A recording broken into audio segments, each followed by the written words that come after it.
இன்றைக்கி காலையில் எங்கள் வீட்டில் வாழைப்பூ குருமா தான். இது இட்லி தோசைக்கு வந்து பெஸ்ட்டு காம்பினேஷனாக இருக்கும். எங்கள் வீட்டில் ஆனால் சாதத்துக்கும் சாப்பிட்டு பழகிட்டாங்க. அதனால் எனக்கு ஒரே வேலையாக முடிஞ்சிருச்சு. காலையிலேயே இந்த குருமா வச்சுட்டேன்னா காலையில் இட்லிக்கும் யூஸ் பண்ணிக்கலாம், மதியம் சாதத்துக்கும் குழம்பா யூஸ் பண்ணிக்கலாம். சைட் டிஷ் மட்டும் வாழைத்தண்டு பொரியல் வச்சுட்டேன். காலையில் இட்லி வந்து பிள்ளைங்களுக்கு, நமக்கு வந்து கொஞ்சம் ஹெல்த்தியாக சாப்பிட்டுக்கலாம். சமைக்காத உணவு ஒரு வேளை சாப்பிட்டோம்னா வெயிட் நல்லா வந்து மெயின்டைன் ஆகுது.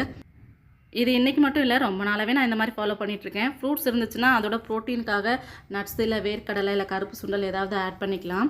இல்லைனா வெறும் மில்க் ஷேக்ஸ் நட்ஸ் போட்டு மில்க் ஷேக் மட்டும் குடித்தாவே நல்லா ஃபில்லிங்காக இருக்கும். இப்படி சாப்பிட்றதுனால பார்த்திங்கன்னா வெயிட் வந்து நல்லா மெயின்டைன் ஆகுது.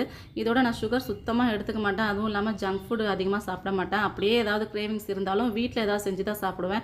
என்னோடய ஸ்வீட் கிரேவிங்ஸ்க்கு பார்த்திங்கன்னா நான் எள்ளு உருண்டை இல்லைனா கடலை உருண்டை இது ரெண்டும் அடிக்கடி செஞ்சு வச்சுப்பேன். அதுதான் வந்து மெயினாக சாப்பிடுவேன். எனக்கு ஸ்நாக்ஸ் டைமுக்கு ஏதாவது சாப்பிட்ணும் அப்படின்னு தோணுச்சுன்னா.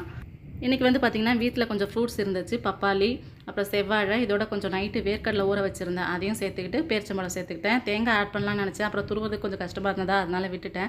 இது தனித்தனியாகவே சாப்பிட்டுக்கலாம். ஏன்னா இதெல்லாம் வந்து மிங்கிள் ஆகிற ஐட்டம் கிடையாது. இருந்தாலும் எந்த அளவுக்கு எந்த குவான்டிட்டி எவ்வளோ குவான்டிட்டி சாப்பிட்றோன்னு தெரியறதுக்காக தான் வந்து பவுலில் கட் பண்ணி போட்டிருந்தேன். அதை மட்டும் சாப்பிட்டுட்டு காலைல பிரேக்ஃபாஸ்ட் முடிச்சாச்சு. நேற்று நைட்டு பால் வந்து யாருமே குடிக்கல. அதனால் வந்து லெமன் ஊற்றி வச்சுருந்தேன். காலைல எழுந்திரிச்சு அதை வடிகட்டி பிழிஞ்சு வச்சிட்டோன்னு வைங்களேன், பன்னீர் வந்து ரெடி ஆகிடும். டெய்லியும் அவசரமாக வேலைக்கு கிளம்பும்போது ஏதோ ஒன்று சமைச்சு சாப்பிட்டுட்டு போகிறத விட கொஞ்சம் ஒரு 5 மினிட்ஸ் முன்னாடி எழுந்திரிச்சு அதுக்காக கொஞ்சம் டைம் ஸ்பெண்ட் பண்ணி ஹெல்த்தியாக சாப்பிட்டோம்னா நம்மளும் நல்லா இருக்கலாம். நம்ம ஃபேமிலிலையும் நான் சாப்பிட்றத பார்த்து என் பிள்ளைங்களும் கொஞ்சம் கொஞ்சம் சாப்பிட ஆரம்பிச்சிருக்காங்க. அதனால் இனிமேல் இதையே ஃபாலோ பண்ணலாம் அப்படின்னு இருக்கேன். அவ்வளோதான். நாளைக்கு வீடியோவில்